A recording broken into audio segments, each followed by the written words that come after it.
തൃശൂരിലെ CPIM നേതാക്കൾക്കെതിരായ ശബ്ദരേഖാ വിവാദത്തിൽ അനിൽ അക്കരെ ഇപ്പോൾ മാധ്യമങ്ങളെ കാണുകയാണ്. തത്സമയ ദൃശ്യത്തിലേക്ക്. ഈ സാഹചര്യത്തിൽ ശരത്തിന്റെ വെളിപ്പെടുത്തൽ നിലവിലെ സാഹചര്യത്തിൽ വളരെ ഗൗരവതരമാണ്. നമുക്കെല്ലാവർക്കും അറിയാവുന്ന പോലെ കരുവന്നൂർ തട്ടിപ്പിന്റെ നാൾവഴികൾ മാത്രമല്ല, ശ്രീ AC മൊയ്തീൻ്റെ സമ്പാദ്യം എന്ന് പറയുന്നത് കോടാനുകോടി രൂപയാണ് എന്നുള്ളത് എൻഫോഴ്സ്മെന്റ് ഡയറക്ടറേറ്റ് തന്നെ കണ്ടെത്തിയതാണ്. 98 ലക്ഷം രൂപയുടെ അവിഹിത സമ്പാദ്യമാണ് അന്ന് എൻഫോഴ്സ്മെന്റ് ഡയറക്ടറേറ്റിൻ്റെ തെളിവെടുപ്പിൻ്റെ സമയത്ത് അവിടുന്ന് കണ്ടുകെട്ടിയത്. അത് പിന്നീട് അദ്ദേഹത്തിൻ്റെ ഭാര്യയും മകളും ഹൈക്കോടതിയിൽ പോയതിന് ശേഷം അത് കോഷ് ചെയ്യുകയുണ്ടായ കേസ്.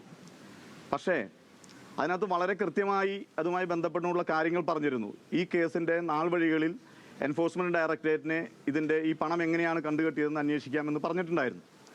പക്ഷേ നമുക്കറിയാം, കരുവന്നൂർ കേസിൻ്റെ സെറ്റിൽമെൻറ്റിന് ശേഷം CPI നേതാക്കന്മാരുമായി ബന്ധപ്പെട്ട അന്വേഷണങ്ങൾ ഒന്നും മുന്നോട്ട് പോയില്ല.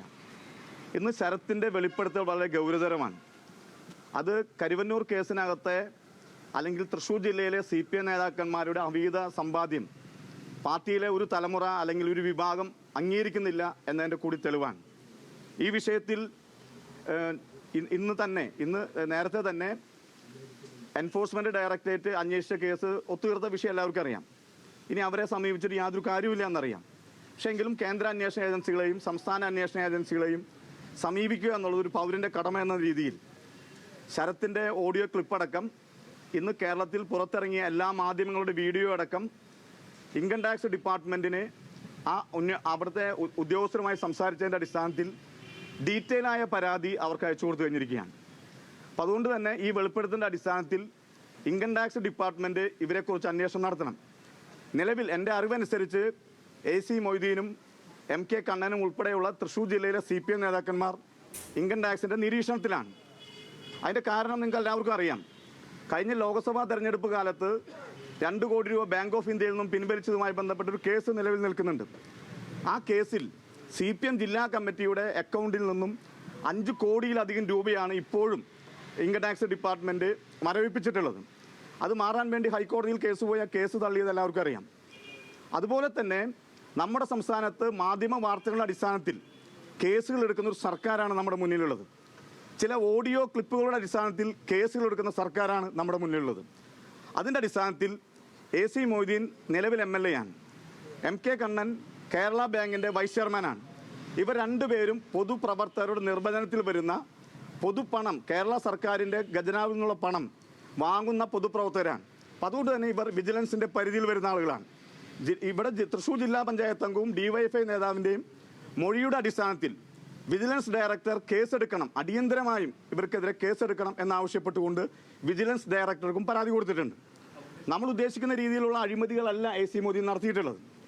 AC മൊയ്തീൻ ലൈഫ് മിഷൻ ഇടപാടുമായി ബന്ധപ്പെട്ടുകൊണ്ട് കോടാനുകോടി രൂപയാണ് കൈപ്പറ്റിയിട്ടുള്ളത്. ഞാൻ നേരത്തെ സൂചിപ്പിച്ചാണ് 2 കോടി രൂപ AC മൊയ്തീൻ സന്തോഷ് ഈപ്പൻ്റെ കയ്യിൽ നിന്ന് കൈപ്പറ്റിയത്. അത് ഫോറിൻ മണിയാണ്. അത് AC മൊയ്തീൻ കൈപ്പറ്റാനുള്ള ഇടനിലക്കാരനായി നിന്നത് UAE കോൺസുലേറ്റിലെ ഈജിപ്ഷ്യൻ പൗരൻ കൂടിയായ ഫിനാൻസ് ഓഫീസറാണ്.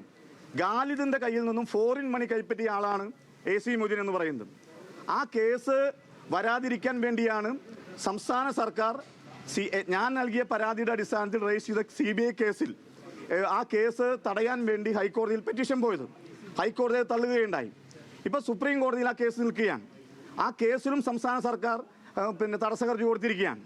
യഥാർത്ഥത്തിൽ CBI കേസ് അന്വേഷിച്ചാൽ ഒന്നാമത്തെ അല്ലെങ്കിൽ രണ്ടാമത്തെ പ്രതിയായി AC മൊയ്തീൻ വരും. UAE കോൺസുലേറ്റിൽ നിന്നും ഈജിപ്ഷ്യൻ പൗരനായ ഖാലിദിൻ്റെ കയ്യിൽ നിന്നും, അടിവരയിട്ട് പറയാൻ, ഖാലിദിൻ്റെ കയ്യിൽ നിന്നും ഫോറിൻ മണി കൈപ്പറ്റിയ ആളാണ് AC മൊയ്തീൻ.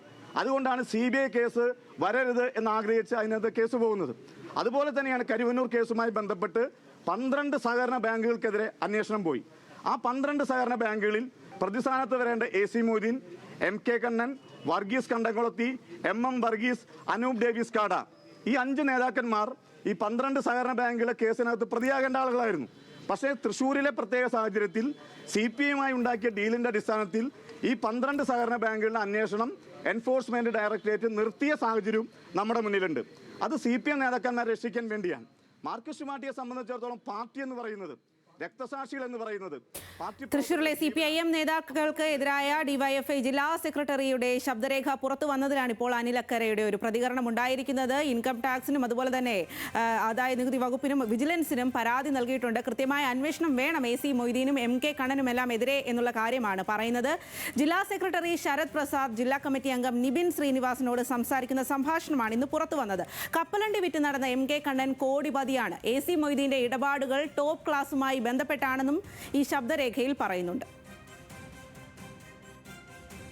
CPM ജില്ലാ ലീഡർഷിപ്പുള്ള ആർക്ക് പ്രശ്നമുണ്ട്, സാമ്പത്തിക പ്രശ്നം ആർക്കുണ്ടാവും. അങ്ങനെ ഘട്ടം കഴിഞ്ഞാൽ അവരുടെ ലെവൽ മാറും. കണ്ണാന്നൊക്കെ കോടാനോടി വെക്കും. പൊളിറ്റിക്സ് രക്ഷപ്പെട്ടാണ്. കപ്പലണ്ടിയാണെന്ന് വിളിക്കുക. കപ്പലണ്ടി കച്ചവടം തൃശ്ശൂരാണ്. ആളാണ് ഇന്ന് കാണുന്ന നിലയിൽ അയാൾക്ക് ചുരുങ്ങിയത് കോടാനോടി വശം. അവർക്ക് അത്ര വലിയ വലിയ ഡീലേഴ്സാണ്. കണ്ണംകുളത്തി നിസ്സാര ഡീലിങ്സ് ആണ്. കണ്ണംകുളത്തി അനൂപ് AC മൊയ്തീൻ നിസ്സാര ആൾക്കാരാണ്. എന്ന് പറഞ്ഞാൽ ജില്ലയിലത്തെ വലിയ വലിയ എന്താണ് അത്ര അപ്പർ ക്ലാസ് ആളുകളുടെ ഇടയിൽ ഇൻട്രാക്ട് ചെയ്യുന്ന ആൾക്കാർ ഇവരൊക്കെ. AC മൊയ്തീൻ കണ്ണംകുളത്തി. അതേസമയം ആരോപണത്തിൽ മറുചോദ്യവുമായി MK കണ്ണനും രംഗത്തെത്തി. ഏതു ബാങ്കിലാണ് തന്റെ കോടികളുടെ അക്കൗണ്ട് ഉള്ളത് എന്ന് MK കണ്ണൻ. 100 രൂപയിൽ കൂടുതൽ ഒരു ബാങ്ക് അക്കൗണ്ടിലും ഇല്ല എന്നും പ്രതികരണം. ഏത് ബാങ്കിലാണ് അക്കൗണ്ട് ഉള്ളത് അത് പറയും. ഒരു 100 രൂപയിൽ കൂടുതൽ ഒരു അക്കൗണ്ട് എനിക്ക് ഒരു ബാങ്കിലില്ല. എൻ്റെ സാമ്പത്തിക വളർച്ച നിങ്ങൾ അന്വേഷിക്കോ. ED അന്വേഷിച്ചിട്ട് ഒരു നയാ പൈസ എൻ്റെ പേരിൽ കണ്ടുപിടിക്കാൻ കഴിഞ്ഞില്ലല്ലോ. 6 പ്രാവശ്യം ED മണിക്കൂറുകൾ എന്നെ ചോദ്യം ചെയ്തല്ലോ. എൻ്റെ ഒരു 25 കൊല്ലം 50 കൊല്ലം മുമ്പുള്ള എൻ്റെ എല്ലാം എടുത്തു.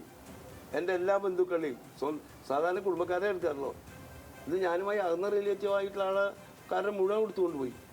ഒരു നയാ പൈസയുടെ വിഷയം എൻ്റെ പേരിൽ ഉന്നയിക്കാനോ എൻ്റെ പേരിൽ ഒരു ചാർജ് ഷീറ്റ് തരാനോ EDക്ക് കഴിഞ്ഞില്ല. EDക്ക് കഴിയാത്തതാണ് അപ്പോൾ നിങ്ങൾ കൂടി ഉണ്ടാക്കാൻ പോകണം. തൃശൂർ CPIM മണ്ണൂത്തി ഏരിയ നേതൃത്വത്തിനെതിരായ അഴിമതി ആരോപണത്തിൽ ഡിവൈഎഫ്ഐ നേതാവ് നിബിൻ ശ്രീനിവാസനെ CPIM-ൽ നിന്നും പുറത്താക്കി. നടത്തറ ഈസ്റ്റ് ലോക്കൽ കമ്മിറ്റി അംഗം കൂടിയായ നിബിനെയാണ് ഏരിയ നേതൃത്വം പുറത്താക്കിയത്. വിവാദ ശബ്ദരേഖയിൽ ശരത് പ്രസാദ് പറഞ്ഞത് അനുചിതമായ കാര്യങ്ങളാണെന്ന് CPIM ജില്ലാ സെക്രട്ടറി KV അബ്ദുൽ ഖാദറും വ്യക്തമാക്കി. അതിൽ പറയുന്ന കാര്യങ്ങൾ അടിസ്ഥാനരഹിതമായിട്ടുള്ള കാര്യമാണ്. യാതൊരു തരത്തിലും വസ്തുതയുമായി പൊരുത്തപ്പെടുന്ന ഒന്നും അതിനകത്തില്ല. ഇത്തരത്തിൽ അനുചിതമായൊരു പരാമർശം ഏതാനും വർഷങ്ങൾക്ക് മുമ്പ് നടത്തിയതാണെങ്കിൽ പോലും അത് തീർച്ചയായിട്ടും തെറ്റായിട്ടുള്ള ഒരു കാര്യമായിട്ട് കാണുകയാണ്. എന്നാൽ ഓഡിയോയുടെ ആധികാരികതയിൽ സംശയമുണ്ടെന്നും പിന്നിൽ കോൺഗ്രസുകാരാണ് എന്ന് സംശയിക്കുന്നതുമാണ് ശരത് പ്രസാദ് ന്യൂസ് മലയാളത്തോട് പ്രതികരിച്ചത്. കൂടുതൽ വിവരങ്ങളുമായി ലെവിൻ K വിജയനാണ് ചേർന്നത്. ലെവിൻ, എന്തായാലും ഈ ഒരു ശബ്ദരേഖ പുറത്തു വന്നതോടുകൂടി വലിയ തരത്തിൽ പ്രതിരോധത്തിലായിരിക്കുകയാണ് തൃശൂരിൽ CPIM. ഇപ്പോൾ കോൺഗ്രസ് നേതാവ് അനിൽ അക്കര ഇക്കാര്യത്തിൽ പ്രതികരിക്കുകയുണ്ടായി. ഗുരുതരമായ ആരോപണങ്ങളാണ് ഉന്നയിക്കുന്നത്. അന്വേഷണം വേണം, ആദായ നികുതി വകുപ്പിന്റെയും വിജിലൻസിന്റെയും അടക്കം അന്വേഷണം വേണമെന്നാണ് അദ്ദേഹം അടക്കം പറയുന്നത്. എന്തായാലും ഇത് പാർട്ടി എങ്ങനെയാണ് ഇതിനെ സ്വീകരിക്കുന്നത്, എങ്ങനെയാകും തുടർ നടപടികൾ, എങ്ങനെ പാർട്ടി ഇതിനെ പ്രതിരോധിക്കും?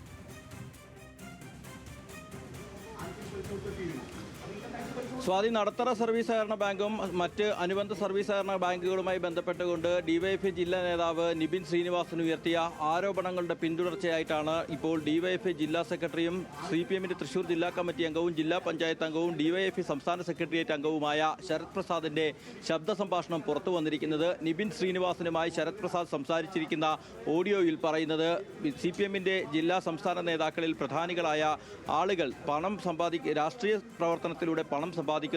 MK കണ്ണൻ മുൻ സംസ്ഥാന സമിതി അംഗമാണ്, MLA ആണ്, അത് മുൻ MLA ആയിരുന്നു. അത്തരത്തിൽ ജില്ലയിലെ തലമുതിർന്ന നേതാവായ MK കണ്ണൻ നേരത്തെ കപ്പലണ്ടി കച്ചവടമായിരുന്നു ജോലി ചെയ്തിരുന്നത്. പിന്നീട് രാഷ്ട്രീയത്തിലെത്തിയതോടുകൂടി കോടികൾ സമ്പാദിച്ചു. CPM-ന്റെ മന്ത്രിയും നിലവിലെ MLA-യും മുൻ സംസ്ഥാന സമിതി അംഗവുമായിട്ടുള്ള AC മൊയ്തീൻ MLA, അദ്ദേഹത്തിന് ജില്ലയിലെ തന്നെ ബിഗ് ഷോട്ടുകളുമായിട്ടാണ് സാമ്പത്തിക ഇടപാടുകൾ. വൻ ഡീലിംഗ് ആണ് ഇതിൻ്റെ പേരിൽ നടക്കുന്നത്. അതോടൊപ്പം തന്നെ അനൂപ് ഡേവിസ് കാട തൃശൂർ ഏരിയ സെക്രട്ടറിയാണ്. അതോടൊപ്പം വർഗീസ് കണ്ടംകുളത്തി തുടങ്ങിയ നേതാക്കൾക്കെതിരെയും ഇത്തരത്തിൽ സമാനമായ ആരോപണങ്ങൾ, ധനം അനധികൃതമായി പാർട്ടി പ്രവർത്തനത്തിലൂടെ പാർട്ടി പ്രവർത്തനത്തെ മറയാക്കി നടത്തുന്നു എന്നുള്ള നിലയിലാണ് പുറത്തുവന്ന ആരോപണം. SFI DYFI രംഗത്ത് തുടങ്ങുന്ന ഇത്തരത്തിലുള്ള പണപ്പിരിവുകളും അതിൽ നിന്നും ധനസമ്പാദനവും തുടങ്ങി അക്കാര്യങ്ങളെക്കുറിച്ചും ശരത്ത് ഈ ഓഡിയോ സംഭാഷണത്തിൽ വിവരിക്കുന്നുണ്ട്. അത് SFI DYFI തലങ്ങളിൽ പ്രവർത്തിക്കുന്നവർക്ക് ചെറിയ നിലയിലാണ് പണപ്പിരിവും ധനസമ്പാദനവും നടത്തുന്നതെങ്കിൽ അത് പാർട്ടി നേതൃത്വത്തിലേക്ക്, പാർട്ടി നേതാക്കളിലേക്ക് എത്തുമ്പോൾ അത് വലിയ ഡീലിങ്ങുകളായി മാറുന്നു എന്നുള്ളതാണ് ശരത്ത് ഇത്തരത്തിൽ ഓഡിയോ സംഭാഷണത്തിൽ സംസാരിക്കുന്നത്. നിബിൻ ശ്രീനിവാസൻ 5 മാസങ്ങൾക്ക് മുൻപാണ് ഈ ഓഡിയോ സംഭാഷണം രഹസ്യമായി തന്നെ റെക്കോർഡ് ചെയ്ത് സൂക്ഷിച്ചിരിക്കുന്നത് എന്നുള്ളതാണ്. ശരി ലെവിൻ, എന്തായാലും ഇക്കാര്യത്തിൽ കൂടുതൽ പ്രതികരണങ്ങൾ, കൂടുതൽ സംഭവ വികാസങ്ങളിലേക്കൊക്കെ കടക്കുന്നു എന്നുള്ളതാണ്. അതെല്ലാം വരും മണിക്കൂറുകളിൽ തന്നെ ഇതിൽ കൂടുതൽ പ്രതികരണങ്ങളും ഉണ്ടാകും എന്നാണ് പ്രതീക്ഷിക്കുന്നത്.